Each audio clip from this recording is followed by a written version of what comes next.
WhatsApp guys, welcome back once again. दोस्तों, दुनिया में पैसे से हर चीज खरीदी जा सकती, लेकिन एक चीज ऐसी है जिसे आप कभी खरीद नहीं सकते, और वो चीज है साहस, हिम्मत। एक आदमी जो कहीं अंधेरे में बैठकर हमें बता रहा है कि कैसे उसने आज से 20 साल पहले कुछ ऐसे दिनों को जिया है जिसके बारे में सभी लोग उससे आकर पूछते हैं कि आखिर वो और उसके साथी जिंदा कैसे बच गए। लेकिन वो किसी को कुछ नहीं बता पाता, बस उसका यही कहना था कि वो हमेशा से एक नास्तिक आदमी रहा है। लेकिन उन दिनों उसे यकीन हो गया कि सच में इस दुनिया के ऊपर कोई बैठा चला रहा है, वही हमारा करता धरता है और वही ईश्वर है। कहानी 20 साल पीछे जाती है और आज दिन है 15 अक्टूबर 1972। हम कुछ कॉलेज के बच्चों को देखते हैं जिनकी एक रग्बी टीम है। वो अपना अगला मैच खेलने के लिए चिली की ओर जा रहे हैं। इनकी फ्लाइट ऊंचे पहाड़ों के ऊपर से होते हुए अपनी मंजिल की ओर जा रही है। अब सब कुछ ठीक चल रहा होता है, लेकिन कुछ ही देर बाद इनका संतुलन बिगड़ने लगता है। प्लेन में कुछ तेज तेज झटकों को महसूस किया जा सकता है और आगे बैठा पायलट सभी को बताता है कि घबराइए मत, मामूली से कुछ झटके हैं। लेकिन उन्हें पता नहीं था कि इनका प्लेन एक तूफान में, बर्फीले तूफान में फंस गया है। अब यहाँ पर इन्हें कुछ भी हो सकता है। कुछ ही देर बाद झटके तेज बढ़ना शुरू हो जाते और फिर जिस बात का डर था वही होता है। प्लेन तेजी से नीचे आने लगता है क्योंकि इसके इंजन फेल हो चुके थे। पायलट की आंख झपकती है और तभी प्लेन जाकर एक ऊंचे पहाड़ से टकरा जाता है। उसकी टेल उससे अलग हो जाती है। पीछे वाले हिस्से में जितने भी लोग थे उनके सामान के साथ साथ सभी नीचे गिर जाते और मौके पर ही उनकी मौत हो जाती है। लेकिन आगे वाले अभी भी जिंदा थे। पर जब प्लेन आगे जाकर एक और बार पहाड़ से टकराता है तो उन्हें और चोट आती है, क्योंकि इस बारी प्लेन पूरी तरह से सिमट चुका था और जितनी भी सीट और उनके सामान थे वो सब कुछ आगे आ जाते और उसमें उन्हें काफ़ी चोट आती है। कुछ तो काफ़ी ज़्यादा घायल भी हो जाते हैं और जब कुछ लोगों को होश आता है तो अपने आसपास देखते हैं सब कुछ बर्बाद हो चुका था। उनके शरीर के अंदर बहने वाला खून तो यहाँ तक जम रहा था। कुछ तो ऐसे थे जो ठंड से ही मारे जाते हैं। कुछ लोग बाहर जाते हैं तो देखते हैं कि प्लेन के आगे वाले हिस्से में अभी एक पायलट होश में है और उन्हें उनके पास फौरन जाना होगा। इसलिए एंटीनो और कैनेसा नाम के 2 लड़के उनके पास जाते हैं और फौरन उनसे रेडियो को कैसे ऑन करना है ये पूछते हैं। लेकिन इसका कोई फ़ायदा नहीं था क्योंकि रेडियो की बैटरी जा चुकी थी।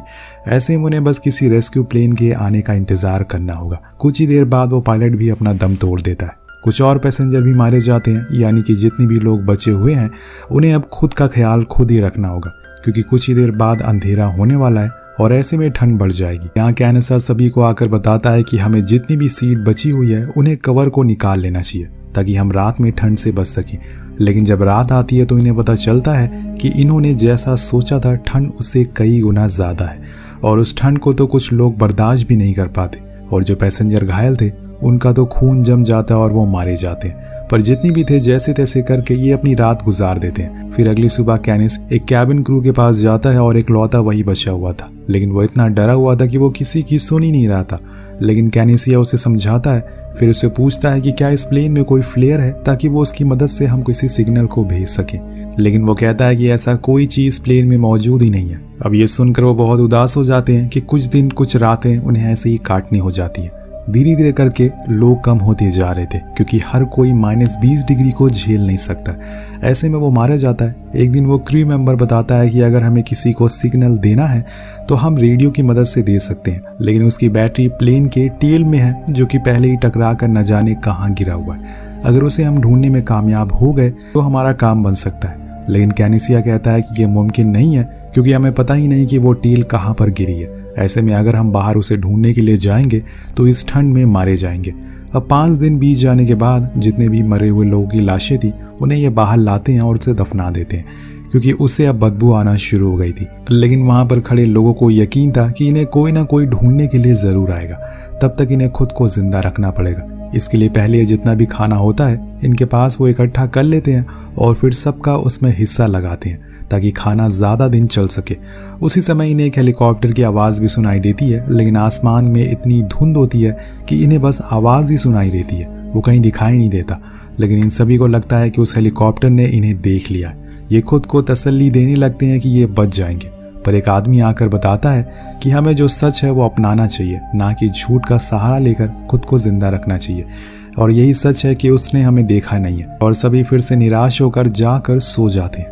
कुछ इस तरह से इनकी एक और रात ऐसे ही मुश्किलों के साथ कट जाती है। लेकिन यहाँ पर बचे जितने भी सर्वाइवर हैं, इन्हें कोई अंदाजा नहीं है कि इन्हें यहाँ पर कितने दिन रहना पड़ सकता है। सबको यही लग रहा है कि इन्हें कोई बचाने आएगा।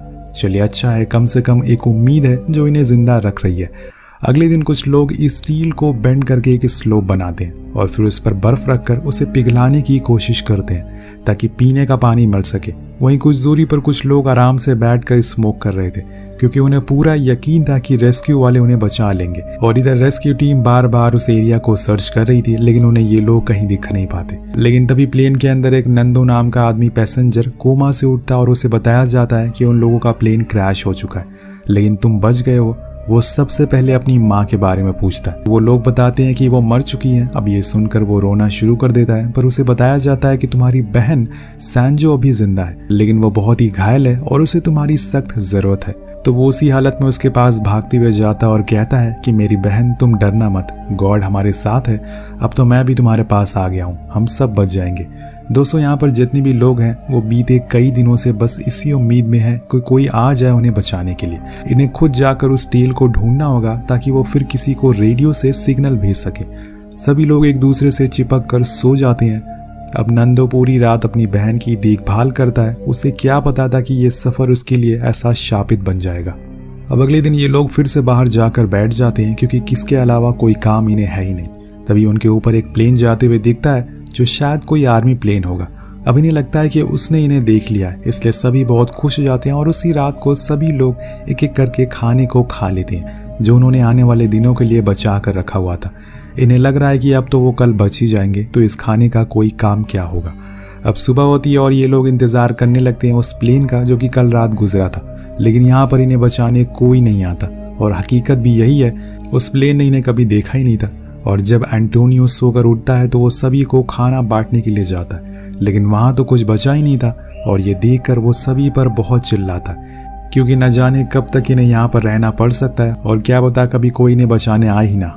लेकिन उस रात कुछ लोग डिसाइड करते हैं कि वो उस जगह पर जाएंगे जहाँ पर वो टील गिरी हुई है और उसमें से बैटरी को लेकर वापस आएंगे। उधर कुछ लोग रेडियो को ठीक करने में भी लग जाते हैं, लेकिन ये सफ़र इतना आसान नहीं है। जो लोग वहाँ जाने वाले हैं उनके लिए बहुत मुश्किल होने वाला है। और जाते हुए एक आदमी तो खाई में गिरते गिरते बचता है, क्योंकि वहाँ की बर्फ बहुत नरम है, वो किसी भी समय टूट जाती है और ऐसे में आगे बढ़ना खतरे से खाली नहीं है। इसलिए ये लोग फैसला करते हैं कि ये वापस चले जाएंगे और वापस आ जाते हैं। सभी बहुत निराश थे, क्योंकि इनके पास कोई ऑप्शन नहीं था। उस रात नंदो की बहन भी अपना दम तोड़ देती है, तो वो सभी से कहता है कि आज की रात मैं अपनी बहन को गले लगाकर सोना चाहता हूँ। एक तरफ उसने अपनी माँ को खो दिया और दूसरी तरफ अपनी बहन को। वो पूरी तरह से टूट चुका है। वो सभी से कहता है कि हम कल उसे दफना देंगे, आज मुझे आखिरी बार उसके साथ रहना है। उसकी ये बातें सुनकर वहाँ मौजूद सभी लोग निराश और हताश हो जाते हैं, क्योंकि सभी का कोई ना कोई यहाँ पर मरता जा रहा था। लेकिन ये चीज़ इनके लिए कम थी कि तभी अगले दिन एंटोनियो आकर बताता है कि सरकार ने हमें ढूंढना बंद कर दिया है, क्योंकि उन्हें लग रहा है कि हम लोग मर चुके हैं। अब ये सुनकर सभी और टूट जाते हैं और उसी समय नंदो कहता है कि हमें पता है कि यहाँ पर ढूंढने के लिए कोई नहीं आएगा, लेकिन तब तक हमें खाने के लिए कुछ तो चाहिए। वो कहता है कि जो बाहर लाशें दफन करी हुई है हम उन्हें ही खा सकते हैं, कम से कम वो कुछ दिन हमें जिंदा रख सकेंगी। लेकिन सभी उसकी बात से इनकार करते हैं, पर नंदो को पता था कि ऐसी ठंड में हम खुद को ज़्यादा दिन भूखा रखेंगे तो एक एक करके हमारी जान जाती जाएगी। अब 4 दिन बीत जाते हैं और ये लोग अभी भी भूखे थे, इसलिए अभी ये भूख बर्दाश्त से बाहर हो गई थी। एक लड़का जाकर उन लाशों में से एक लाश को काट कर खाने लगता है। फिर सभी उसे देखकर एक एक करके आगे जाते हैं और जिंदा रहने के लिए इन्हें ये करना ही पड़ता है। सभी बहुत भूखे थे, इसलिए अब आ जाते हैं और उन्हें खाना शुरू कर देते हैं।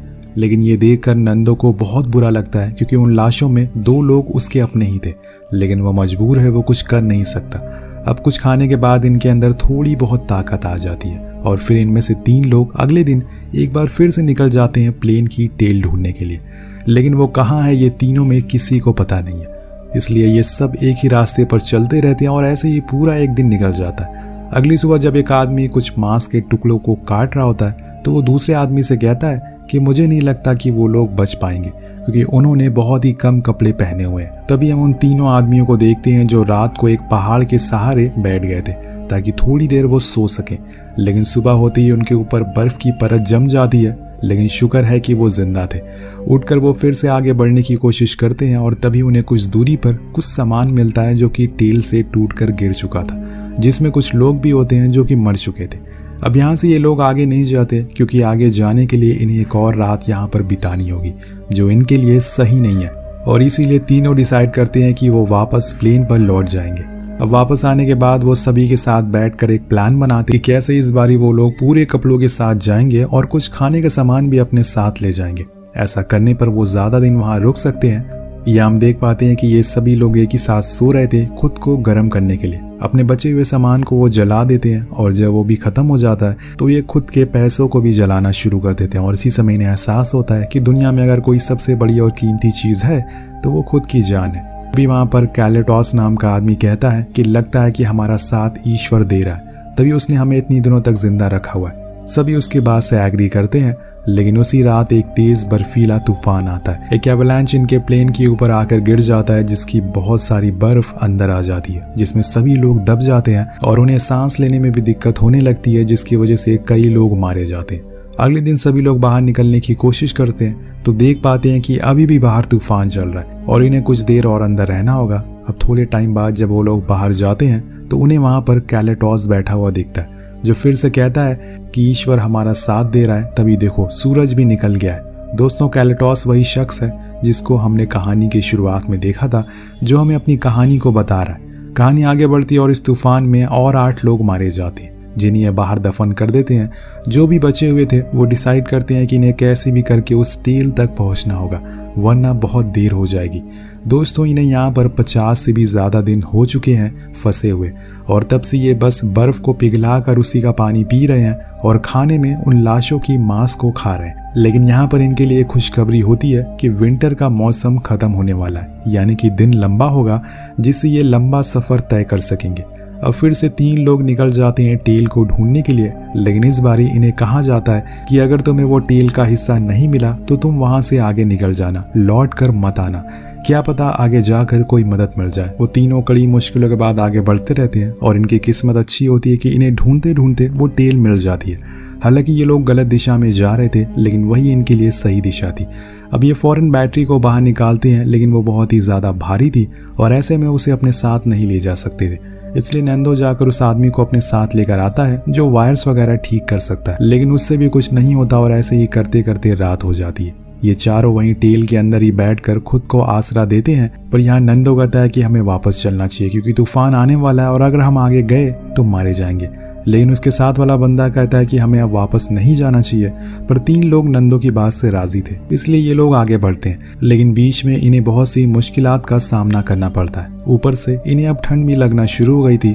नंदो के ऊपर सभी लोग चिल्लाते हैं क्योंकि उसका ही ये आइडिया था, लेकिन अब ये बाहर आ गए हैं इसलिए इन्हें आगे जाना ही होगा। बड़ी देर बाद ये फाइनली उस जगह पर पहुंच जाते हैं तो यहाँ पर सभी लोग बर्फ से ढके हुए थे, तो फौरन इन्हें गर्म किया जाता है। अगली सुबह हम नंदो को देखते हैं जो कुछ स्लीपिंग बैग बना रहा था, क्योंकि उसका मानना था कि अब यहाँ पर ऐसे हाथ पर हाथ रखे बैठकर कुछ नहीं होने वाला है। उन्हें 60 दिन से ऊपर हो चुका है। अब उन्हें यहाँ से खुद चल कर कहीं जाना होगा और खुद के लिए मदद ढूंढनी होगी।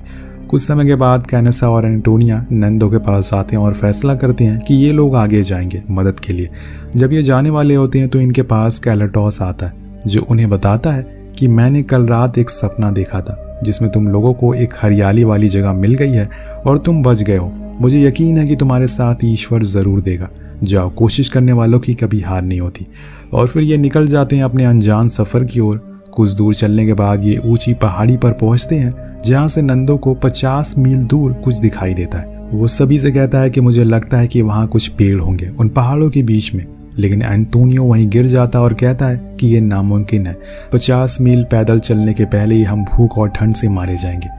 लेकिन नंदो कहता, हमने 60 दिन एक प्लेन में इंसानों को खा कर गुजार दिया, तो फिर ये 50 मील क्या चीज़ है। मैं जिंदा रहने के लिए कुछ भी कर सकता हूँ, क्योंकि इस दुनिया में सबसे कीमती चीज़ है इंसानी ज़िंदगी। लेकिन एंटोनियो जाने को राज़ी नहीं था, इसलिए लोग उसे वापस भेज देते हैं और फिर दोनों अकेले उस राशन को लेकर आगे बढ़ना शुरू करते हैं। इन्हें बस एक अंदाजा था कि आगे कुछ मिलेगा, लेकिन सिर्फ एक आग को जलाने के लिए छोटी सी चिंगारी काफ़ी होती है। और यहाँ इन्हें यही उम्मीद आगे बढ़ाने में हिम्मत दे रही थी, हौसला दे रही थी। अब 12 दिन तक ये दोनों बस चलते रहते हैं। इनके पास अब खाना खत्म हो गया था। फिर एक रात ये अपनी उम्मीद तोड़कर वहीं लेट जाते हैं, लेकिन जब अगली सुबह इनकी आँख खुलती है तो इनके सामने एक हरियाली थी, नदी थी, बहुत सारे पेड़ थे, एक झरना था जो कि इन्हें रात में दिखाई नहीं दिया था। और इन्होंने फाइनली वो कर दिखाया। शायद नंदो की ये जिद थी जो अब उन 16 लोगों की जान को बचा सकेगी। कुछ देर बाद हम प्लेन में बचे हुए लोगों को देखते हैं जो बस एक उम्मीद में है कि काश कोई चमत्कार हो जाए। वो कहते हैं ना दोस्तों, ईश्वर की लाठी जब पड़ती है तो उसमें आवाज़ नहीं होती। तभी उन्हें आसमान में 2 हेलीकॉप्टर की आवाज़ सुनाई देती है। जब वो बाहर निकलते हैं तो उसमें नंदो बैठा हुआ था। उसने वो कर दिखाया जो किसी ने सोचा भी नहीं होगा। सभी उसे देखकर बहुत खुश थे और ये खुशी शब्दों में बयां नहीं की जा सकती।